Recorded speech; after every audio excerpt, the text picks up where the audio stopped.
सबको मेरा नमस्कार। एक बार पुनः उद्घोष क्रांति राम की में आपका स्वागत है। पिछले सत्र में मैं पंडित दीनदयाल उपाध्याय जी की कहानी बता रहा था और मैंने ये भी बताया कि जब मैं आगरा का विभाग प्रचारक बना, आगरा जिले में ही एक गांव में पंडित जी का जन्म स्थल था। जन्म तो कहीं अलग हुआ, लेकिन उनका मूल परिवार वहाँ रहता था। हम लोग उस गांव में गए, हमने वो कुटिया देखी। ऐसा लगा कि कितना बड़ा अपराध हमसे हो गया।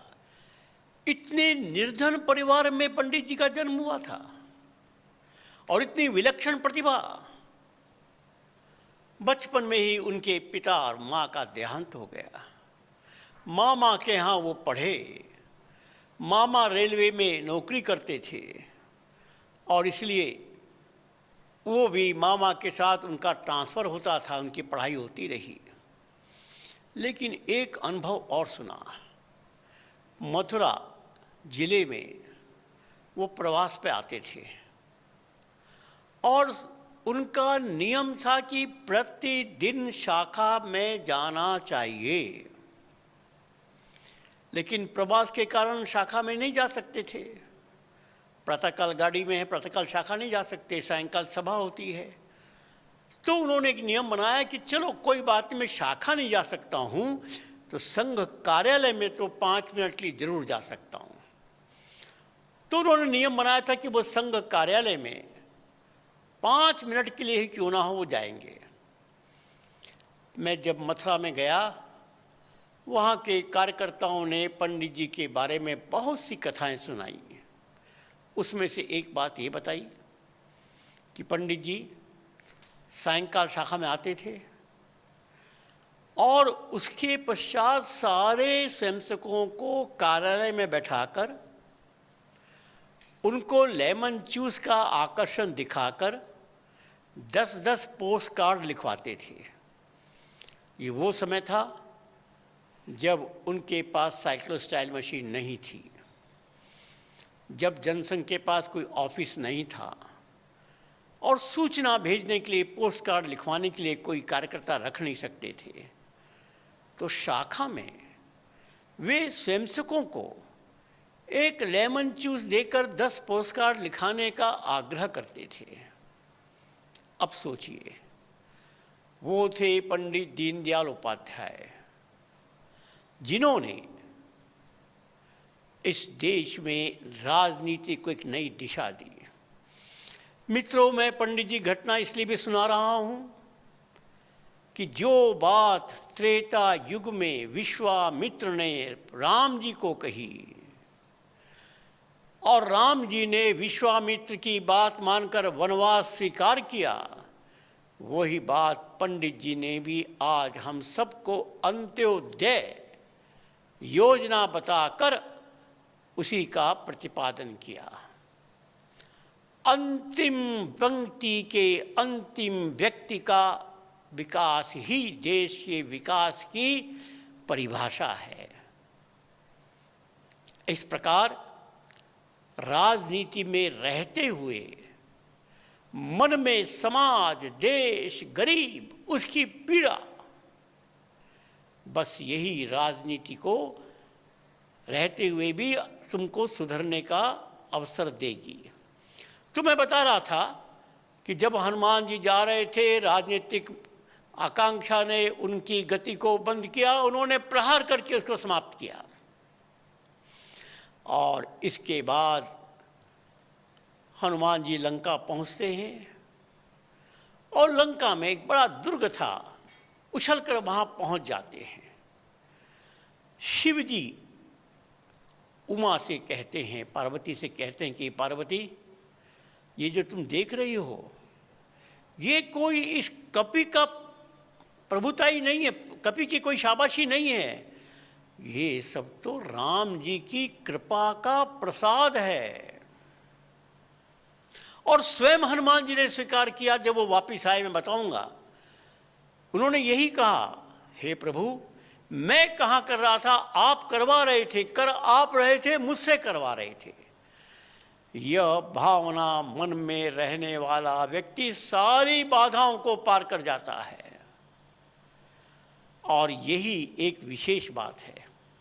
एक और बात भी है, हनुमान जी को इन सारी बाधाओं में सफलता कैसे मिली? तो रामायण बताती है, जब हनुमान जी चले तो उन्होंने सबको प्रणाम किया और सबके सामने विनम्रता पूर्वक जाने की अनुमति मांगी। अर्थात उनके मन में अहंकार नहीं था, उनके मन में भक्ति थी, प्रभु राम की शक्ति पर विश्वास था और उसके कारण वो सफल हो गए। अब लंका में पहुंचने के बाद हनुमान जी की क्या क्या स्थिति बनती है, हनुमान जी कैसे सफल होते हैं, इसके बारे में सुनेंगे। और इससे हमको यह शिक्षा मिलेगी कि एक कर्मचारी और एक कार्यकर्ता में क्या अंतर होता है। राम जी वाल्मीकि रामायण में वर्णन कर रहे हैं, अच्छा कार्यकर्ता कौन है। तो राम जी कहते हैं, जो व्यक्ति स्वामी के लक्ष्य को समझकर उसके अनुकूल, उसके द्वारा बताए हुए काम के साथ साथ उसके लक्ष्य के लिए अनुकूल काम करके आता है, वो उत्तम कार्यकर्ता है।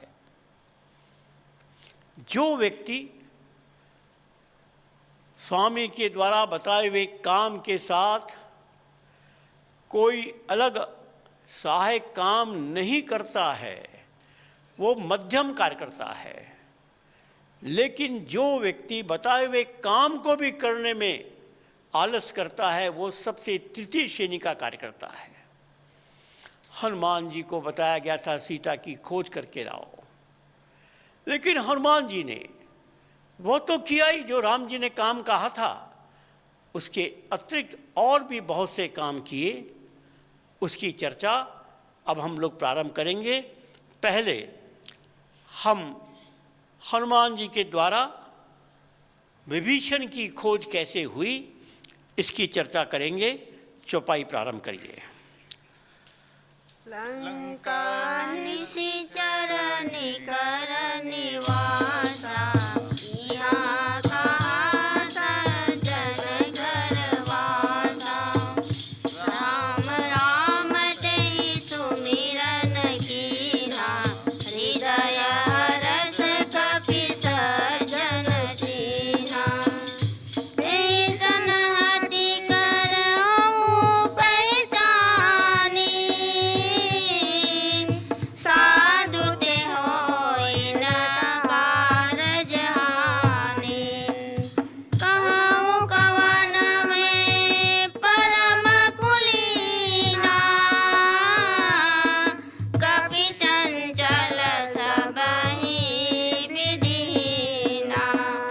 प्रातः लय जो नाम हमारा, तेहि दिन ताहि न मिले आहारा।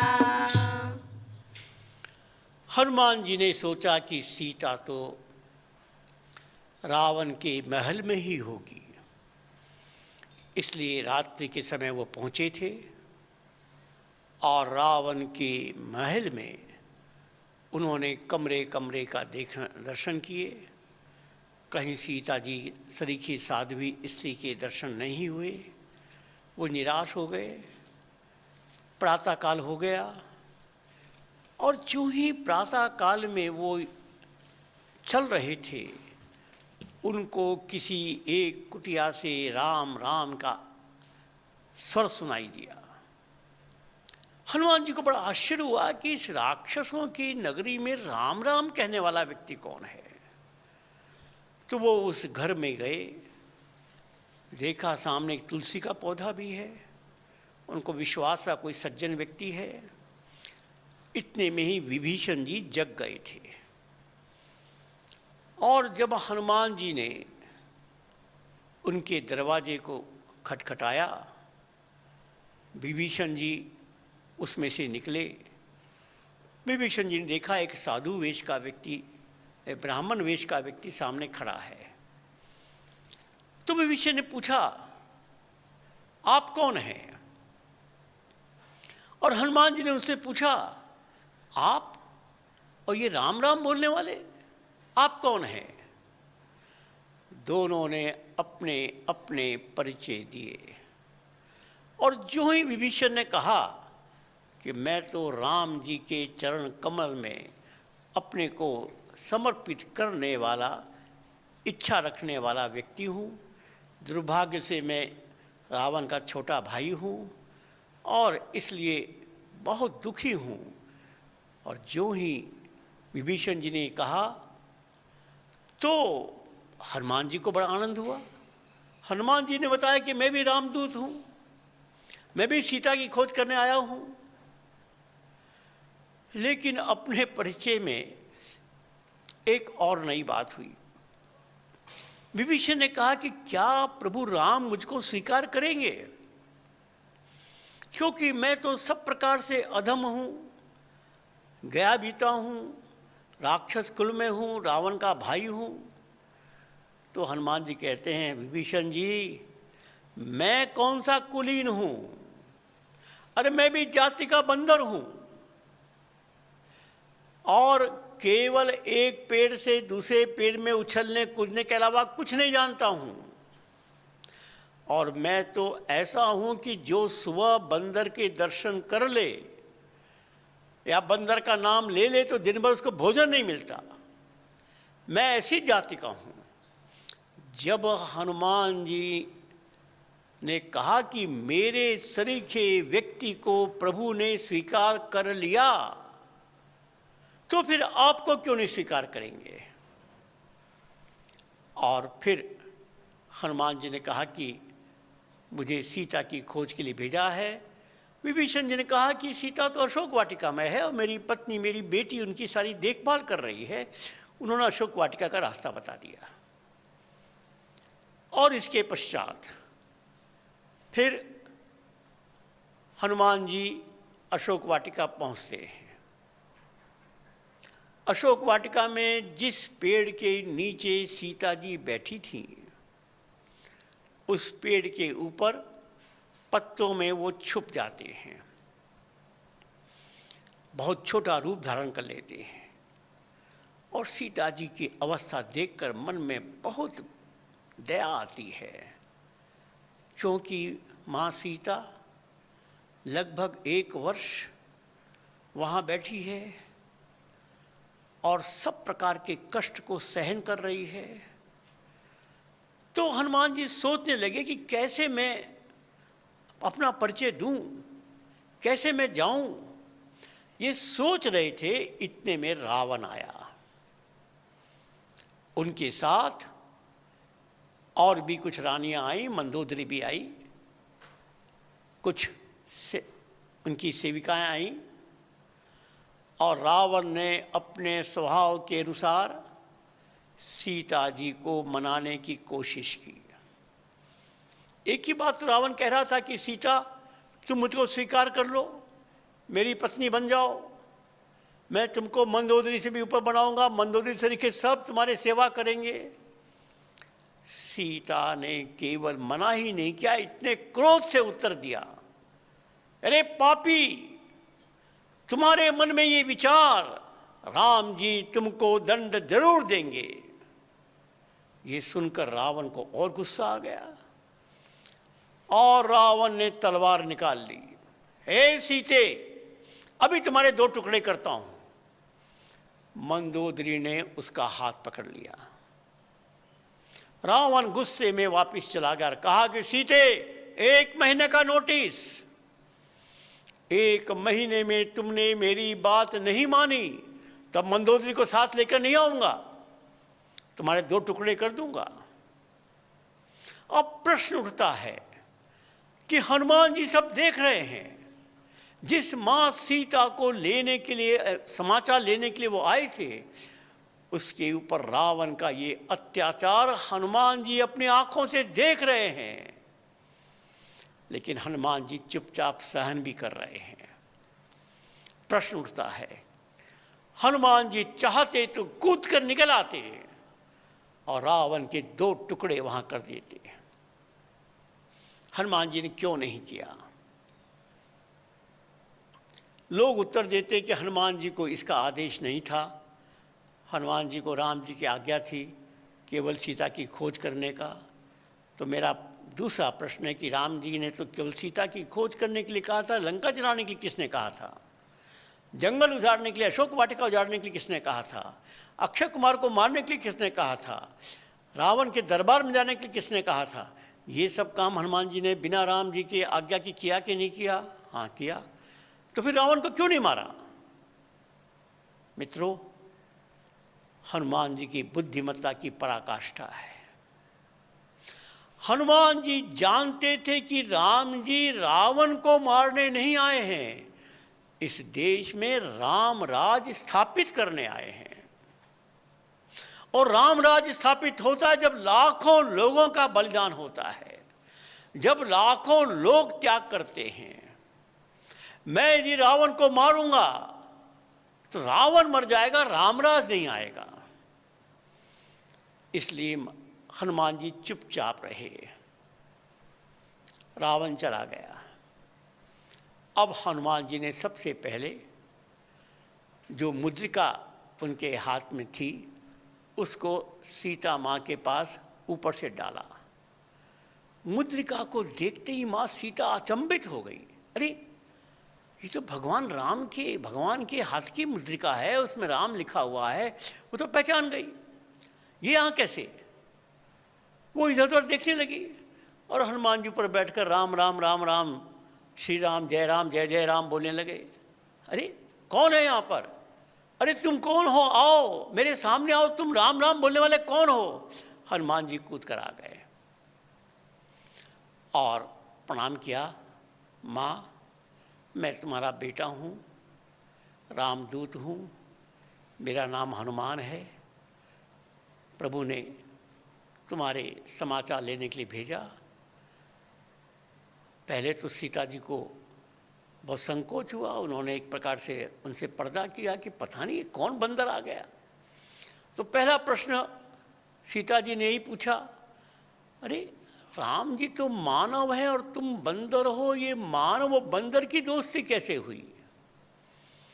तो हनुमान जी ने पूरी कथा सुना दी। सीता जी को बहुत अच्छा लगा। अब जब हनुमान जी ने राम जी का संदेश दिया, उनके बल, उनके विरह की बात की, सीता बहुत भावुक हो गई। कहने लगी, अरे हनुमान, क्या प्रभु मुझको मुक्त करा पाएंगे? क्या मैं उनका दर्शन कर पाऊंगी? वो जो विरह की बात कर रहे हैं, मैं तो विरह में जल रही हूं।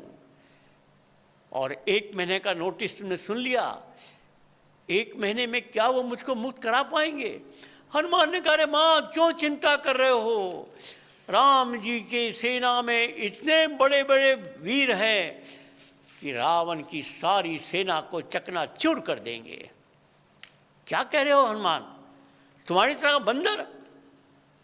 क्यों ही सीता जी के मन में संदेह निर्माण हुआ, तुम्हारी तरह बंदर? हनुमान जी ने अपना विराट रूप दिखाया। सीता जी को विश्वास हो गया। अब देखो, हम भी एकल अभियान में ये कहते हैं कि सूक्ष्म रूप धरि से ही दिखावा। प्रारंभ में मां सीता अर्थात ग्रामवासी, प्रकृति की संतान, उनकी सेवा करने के लिए सूक्ष्म रूप में ही हमको जाना होगा। उनके सामने हमको विनम्रता पूर्वक सेवा करनी होगी। लेकिन जब गांव के लोग पूछेंगे, अरे तुम्हारे एकल अभियान से क्या ये दुष्ट रावण, वो 10 सिर वाला रावण जो हमारा शोषण कर रहा है, ये जंगल जमीन जानवर का दुश्मन रावण, ये सामाजिक राजनीतिक आर्थिक शोषण करने वाले रावण, तब एकल अभियान अपने विराट रूप को दिखाता है। अरे एकल अभियान वही नहीं है जो तुम अपने गांव में देख रहे हो, एक आचार्य और 30 बच्चों को पढ़ा रहा है। एकल अभियान का ये विराट रूप 4 लाख गांव में 15-16 लाख हमारे कार्यकर्ता, सारे देश और दुनिया के हर नगर में हमारे कार्यकर्ता इस विराट रूप को देखकर ही गांव वाले विश्वास करेंगे, गांव की सीता विश्वास करेगी। फिर हनुमान जी ने कहा कि माँ मुझे भूख लगी है और तुम्हारी अनुमति हो तो मैं कुछ फल खा लूँ। सीता ने कहा तुम करोगे, लेकिन इसकी रक्षा तो बड़े बड़े शूरवीर कर रहे हैं, तुम कैसे कर पाओगे? अरे माँ तुम बस अनुमति दे दो, बाकी बात मैं कर लूँगा, चिंता मत करो, मुझे भूख लगी है। माँ ने कहा अच्छा भी भूख लगी तो जाओ खाओ। हनुमान जी को तो मौका चाहिए था, चढ़ गया अशोक वाटिका के पेड़ों पर, उठा उठा कर पकड़ने लगे, पटकने लगे। फल तो खाने का बहाना था। सारे लंका में शोर मच गया, एक बंदर आया है, अशोक वाटिका को उजाड़ दिया। तो रावण के पास संदेश गया, रावण ने अपने लोगों को भेजा, बंदर को पकड़ के लाओ। उस हनुमान जी ने सारे सैनिकों को पकड़ पकड़ कर, गर्दन पकड़ कर, उठा पटक कर सबको मार दिया। फिर संदेश गया रावण के पास, उस बंदर ने सबको मार दिया। रावण ने सोचा बंदर और सबको मार दिया। अपने बेटे अक्षय कुमार का जाओ सेना लेकर जाओ, तुम उसको पकड़ के लाओ या उसको मार के लाओ। अक्षय कुमार जी गए और हनुमान जी ने उठा उठा कर पेड़ उखाड़ उखाड़ कर ऐसा मारा, अक्षय कुमार जी भी समाप्त, सारी सेना समाप्त। अब तो रावण को लगा ये बंदर है, ये क्या है, कौन है ये? तो अपने बेटे मेघनाथ को कहा कि मेघनाथ अब तुम ही जाओ। मेघनाथ वहां गए, युद्ध शुरू हो गया। मेघनाथ को भी लगा रही ये तो हमको सबको मार देगा। मेघनाथ ने ब्रह्मास्त्र उठाया और जब ब्रह्मास्त्र हनुमान जी की ओर आ रहा था, हनुमान जी ने कहा यदि मैंने इस ब्रह्मास्त्र का सम्मान नहीं किया तो ब्रह्म हत्या का दोष लगेगा, क्योंकि ब्रह्मा जी ने दिया हुआ अस्त्र है। हनुमान जी उस अस्त्र के सामने नतमस्तक हो गए और मेघनाथ ने उनको रस्सियों से बांधकर ले गए रावण के सामने। वहां रावण से उनका वाद विवाद होता है। रावण के सारे जो दरबारी थे सबका मनोबल गिराने की कोशिश करते हैं, रावण को भी न जाने क्या क्या सुनाते हैं। और जब रावण गुस्से में उनको मारने का आदेश देता है तो विभीषण जी कहते हैं अरे किसी दूत को मारना उचित नहीं है, इसको और दंड दीजिए। तो रावण ने कहा कि बंदर को सबसे अधिक प्यारी होती है अपनी पूंछ, इसकी पूंछ में आग लगा दो। और हनुमान जी ने अपनी पूंछ इतनी लंबी की कि उसको कपड़ा और तेल लगाते लगाते लंका भर का सारा कपड़ा और तेल खत्म हो गया, लगा दिया आग। यही तो हनुमान जी को चाहिए था। हनुमान जी ने एक उछाल लगाई और सारी लंका को जला दिया। अब सोचो हनुमान जी ने सब क्यों किया? मित्रों, यही अंतर है कर्मचारी और कार्यकर्ता में।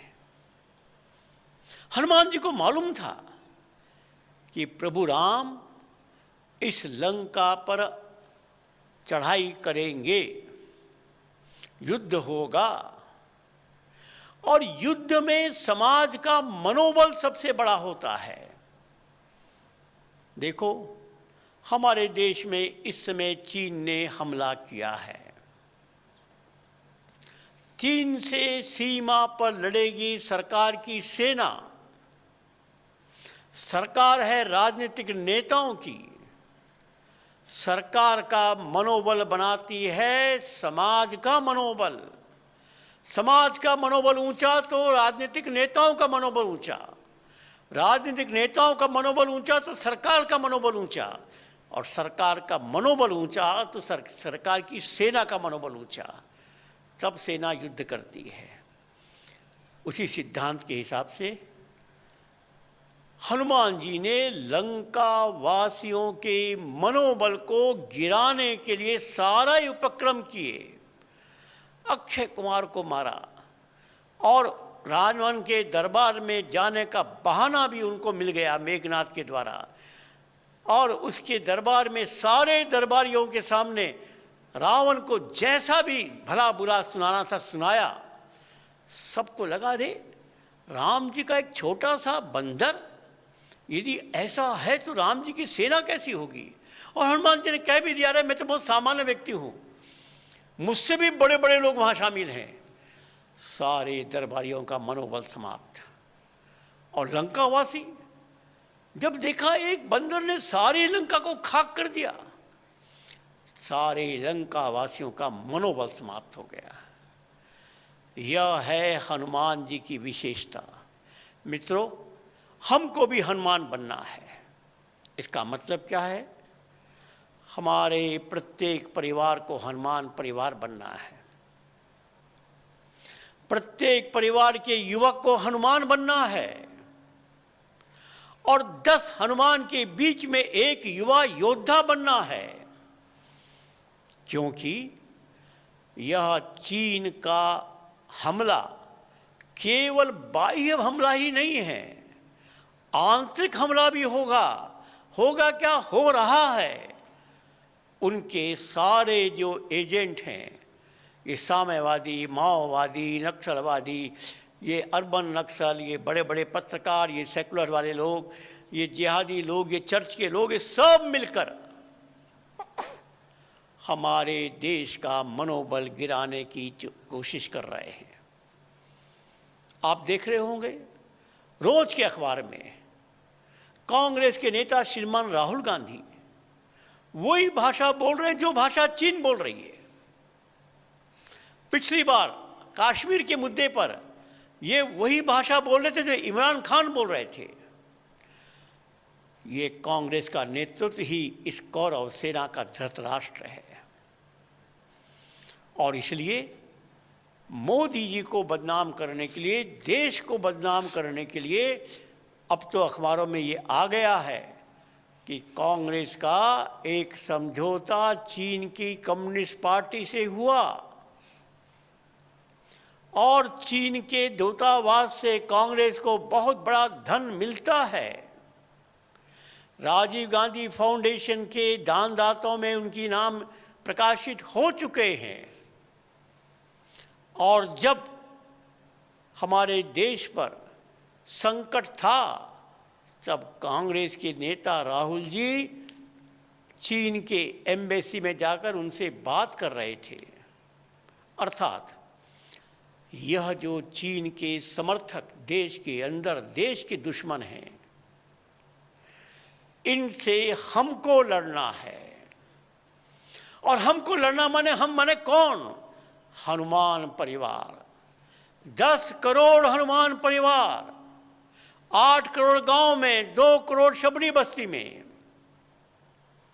और हर हनुमान परिवार का एक युवक या युवती हनुमान बनकर ये आंतरिक दुनिया देश के दुश्मनों पर प्रहार करेंगे। अब ये प्रहार कोई शस्त्र का नहीं होगा, ये प्रहार तो समाचारों का होगा। और समाचार का कुरुक्षेत्र बना है सोशल मीडिया। सोशल मीडिया पर सब नौजवानों को सक्रिय होने का मैं आह्वान कर रहा हूं। फेसबुक, यूट्यूब, ट्विटर, इंस्टाग्राम, सब में यह कौरव सेना छाई हुई है।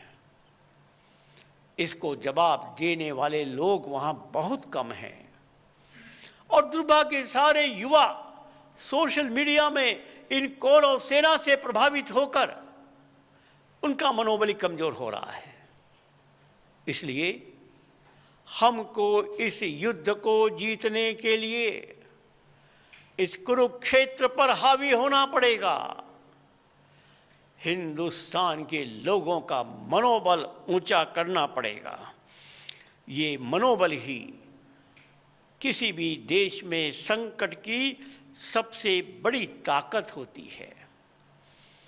अब देखो, राम जी की एक विशेषता और, राम जी ने लंका पर आक्रमण करने के पहले लंका के राजमहल में अपने समर्थक बना लिए थे। रावण की पत्नी मंदोदरी रावण को समझा रही है सीता को वापस करो। मंदोदरी के पिता रावण को समझा रहे हैं सीता को वापस करो।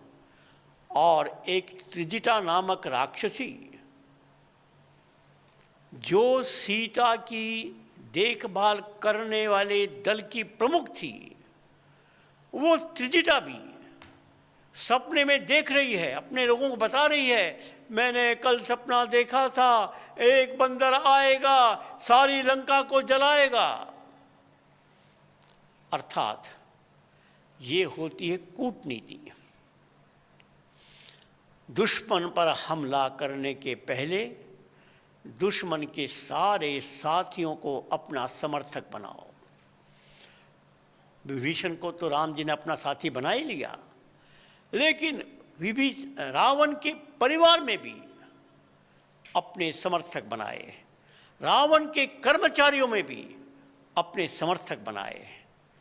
तब राम जी वहाँ पर विजय प्राप्त करते हैं। अब हम सुनेंगे कि लंका से वापस आने के बाद राम जी और हनुमान जी की जो भेंट होती है, उस समय हनुमान जी क्या बोलते हैं और राम जी का व्यवहार कैसा होता है, यह हम अब सुनेंगे। चलिए चौपाइयाँ बोलिए। प्रीति सहित सब भेंटे, रघुपति करुणा पूंजी कुशल नाथ कुशल देखी पद कुशल देखी पद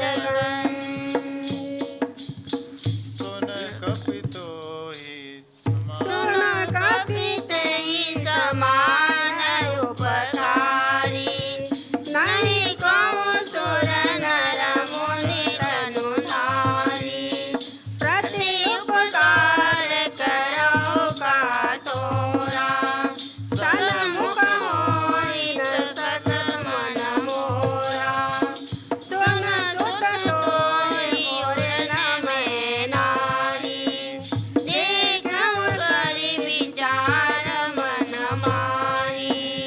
सुनि प्रभु वचन बिलोके मुख, गात हरषि हनुमंत। चरण परमु प्रेमाकुल, त्राहि त्राहि भगवंत।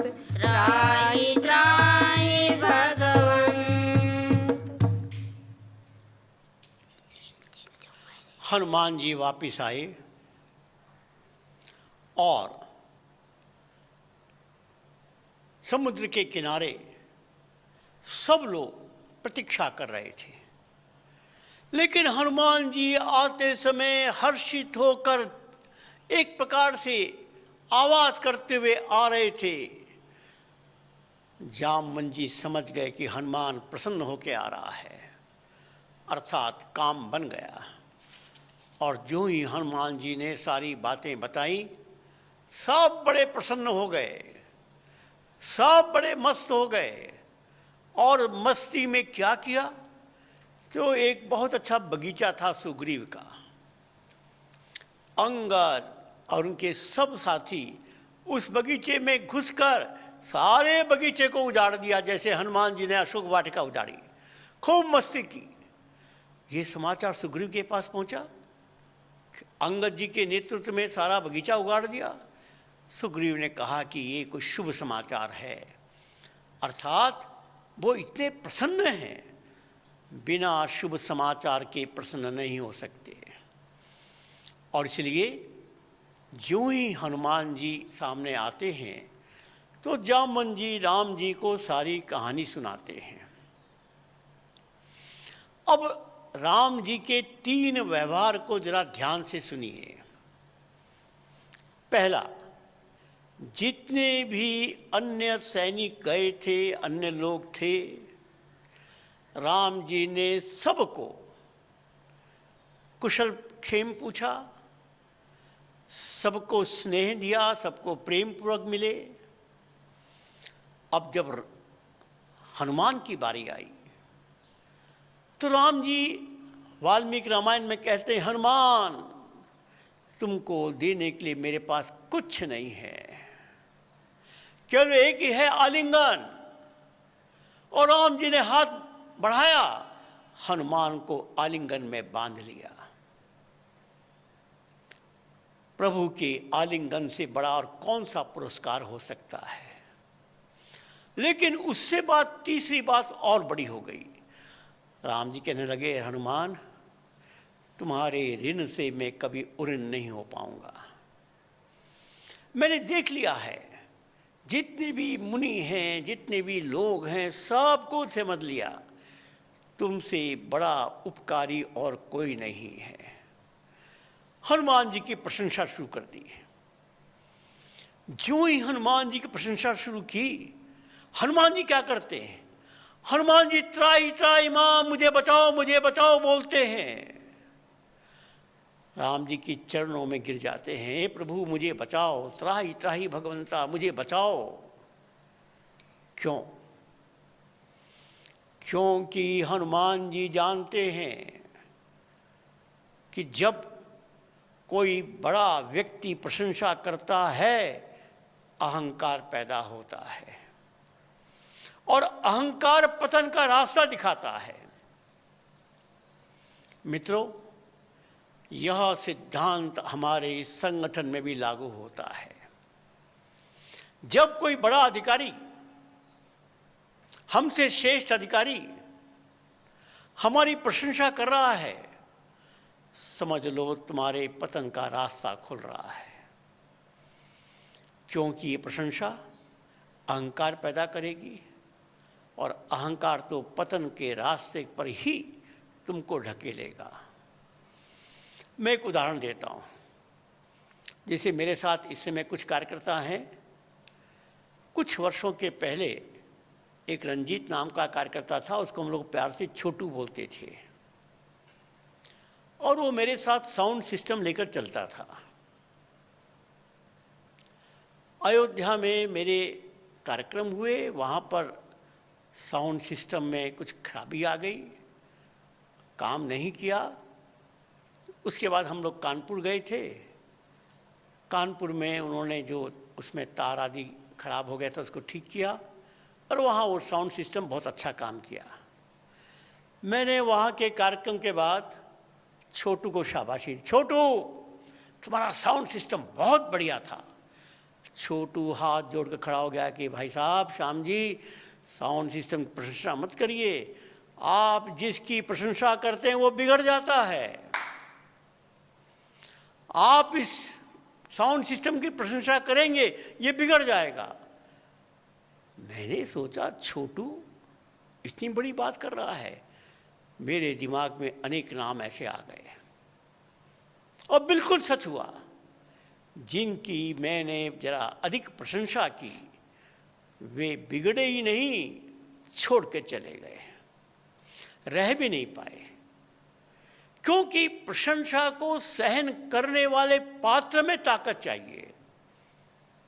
हनुमान जी में थी, वो पात्रता थी, लेकिन हनुमान जी भी भगवान से कह रहे हैं, भगवान हे प्रभु मुझको बचाओ, इस प्रशंसा से मुझको बचाओ। सच तो बात यह है, सो सब तब प्रताप रघुराई, नाथ ना कछु मोर प्रभुताई। अरे भगवान, सब काम तो तुमने किया, मेरी विशेषता क्या थी? यही बात तो उमा से शिव जी कह रहे हैं। अर्थात काम करते हुए हमको अहंकार न आए, इसकी चिंता हम सबको करनी होगी।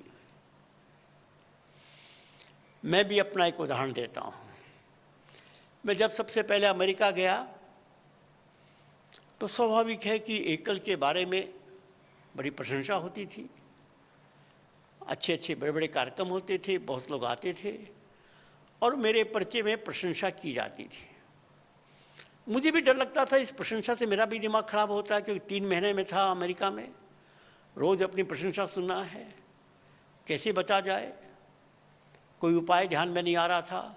एक उपाय किया, जब प्रशंसा का परिचय होता था मैं आंख बंद करके अपना ध्यान उस समय ले जाता था, उस समय की ओर ले जाता था जब मेरे साथ देने वाला कोई नहीं था। वो संकट के काल में याद करता था, उनकी प्रशंसा के स्वर मेरे कान से टकराकर वापस चले जाते थे और मैं सुरक्षित चला आया। यदि मैंने अपना ध्यान नहीं बटाया होता, उनकी प्रशंसा की बात मेरे कान के द्वारा मेरे मस्तिष्क में प्रवेश कर जाती, शायद मैं भी बिगड़ जाता। इसलिए मित्रों, इस अहंकार रूपी दुश्मन से बचकर रहो। यही बात हनुमान जी हमको बता रहे हैं। अब एक और प्रसंग करके ये सत्र हम लोग पूरा करेंगे। हनुमान जी को एक और बड़ा काम दिया, संजीवनी लाने का। हम सबको मालूम है कि मेघनाथ के शक्तिवान से लक्ष्मण जी मूर्छित हो गए और लक्ष्मण जी की मूर्छा को दूर करने के लिए उपाय एक ही था, और वो उपाय था कि लंका के एक वैद्य थे सुषेण नाम के, उस वैद्य को लाया गया जामवन जी कहने पर। उस वैद्य जी ने इनको बताया कि इसकी दवाई तो हिमालय में संजीवनी नाम की दवाई है, उसको जो ले आएगा तभी इसका प्राण बचेगा, प्रातः काल तक वो आनी चाहिए। अगले सत्र में हम इस कहानी को सुनेंगे। यहीं पर हम लोग रुकते हैं। सबको नमस्कार, धन्यवाद।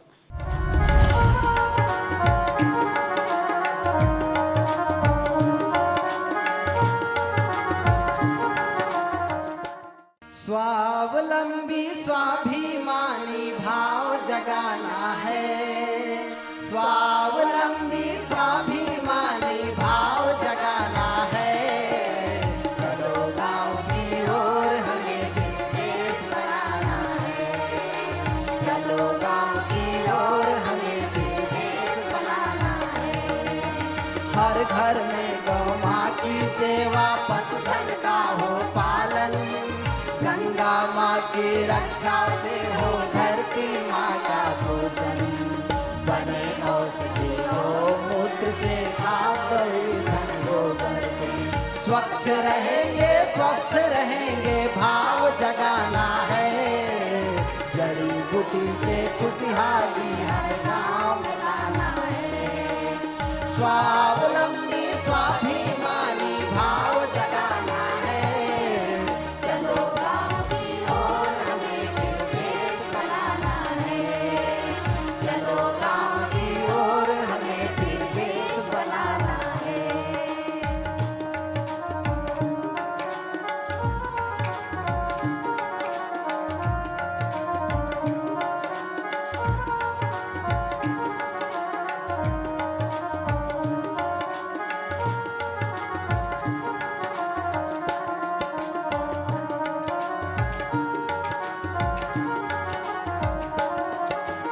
गांव में होगी जैविक खेती, जमीन के नीचे पानी, अनाज सब्जी फूल और फल से सजेगी धरती रानी।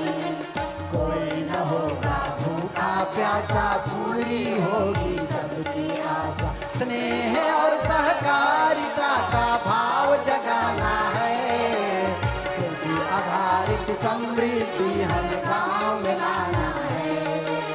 स्वावलंबी स्वाभिमानी भाव जगाना है, चलो गांव की ओर हमें फिर देश बनाना है। चलो गांव की ओर हमें फिर देश बनाना है।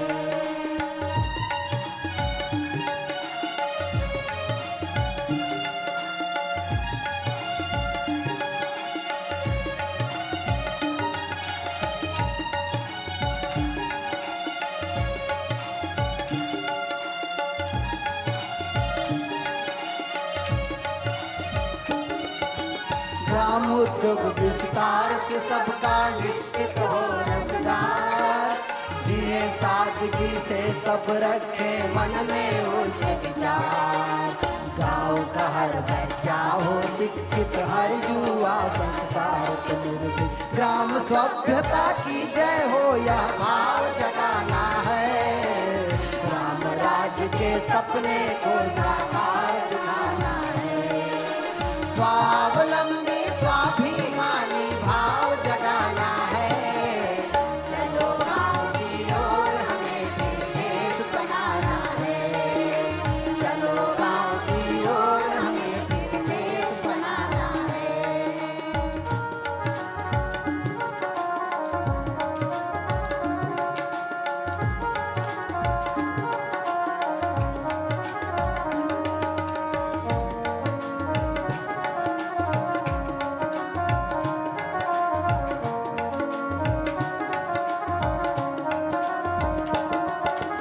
ग्राम नगर वन के वासी सब भारत के संतान, एक संस्कृति एक धर्म है, पुरखे सबके समान।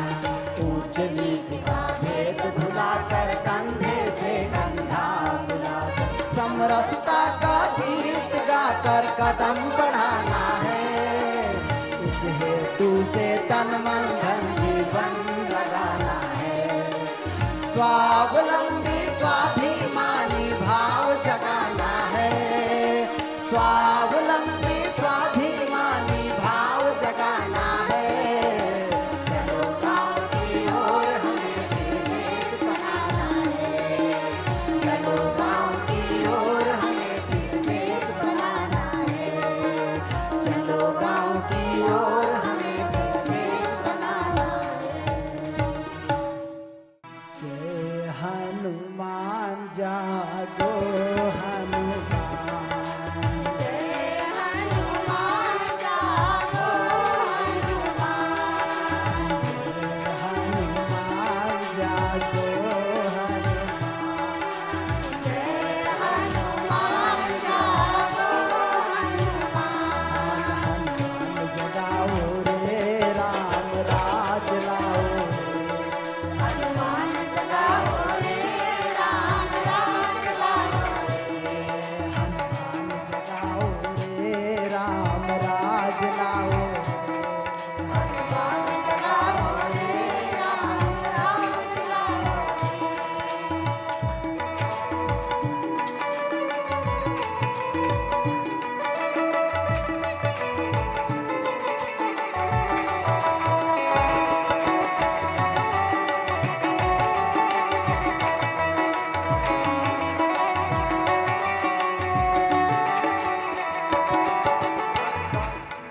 हर गांव की सीता नारी है, रावण का हमला जारी है। हर गांव सीता नारी है, रावण का हमला जारी है। दुश्मन का पलड़ा भारी है, भारत माता ही पुकारी है। दुश्मन का पलड़ा भारी है, भारत माता ही पुकारी है। हनुमान जगाओ रे राम राज लाओ रे।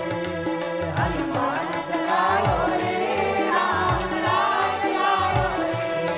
हनुमान जगाओ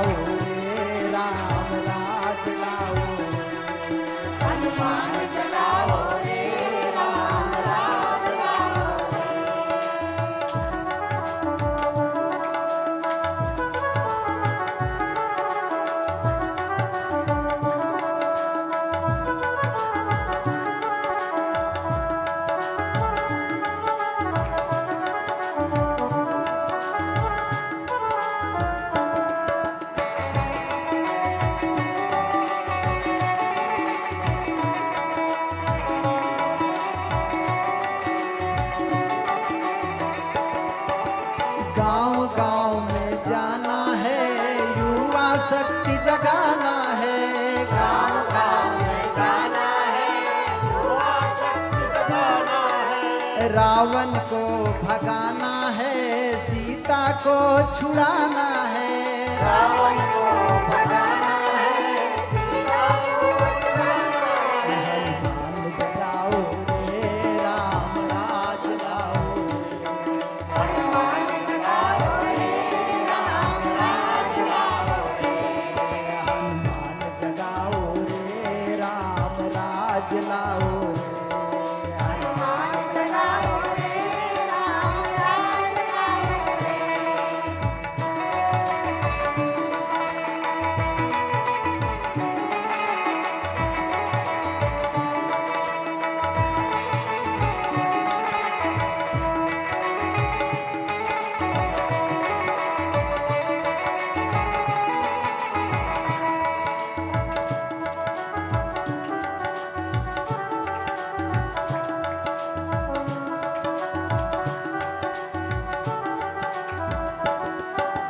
राम जीवन में जाते हैं, हनुमान को गले लगाते हैं। राम जीवन में जाते हैं, हनुमान को गले लगाते हैं। सीता को वापस लाते हैं, अवध को सुखी बनाते हैं। सीता को वापस लाते हैं, अवध को सुखी बनाते हैं। हनुमान जगाओ रे, राम राज लाओ रे।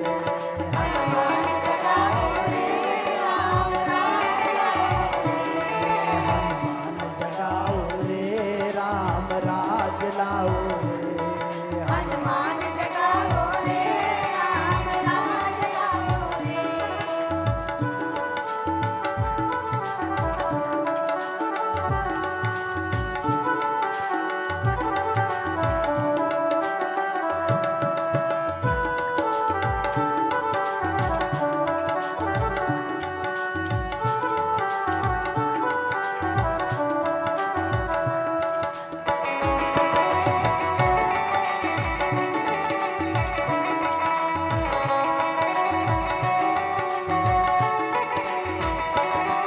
हनुमान हम जगाएंगे, राम राज को लाएंगे। हनुमान हम जगाएंगे, राम राज को लाएंगे। हनुमान हम जगाएंगे, राम राज को लाएंगे। हनुमान हम जगाएंगे, राम राज को लाएंगे। प्रभु के काम आएंगे, जीवन धन्य बनाएंगे। प्रभु के काम आएंगे, जीवन धन्य बनाएंगे। हनुमान जगाओ रे, राम राज लाओ रे। हनुमान जगाओ रे, राम राज लाओ रे। हनुमान जगाओ रे, राम राज लाओ रे। हनुमान जगाओ रे, राम राज लाओ रे। जय हनुमान जा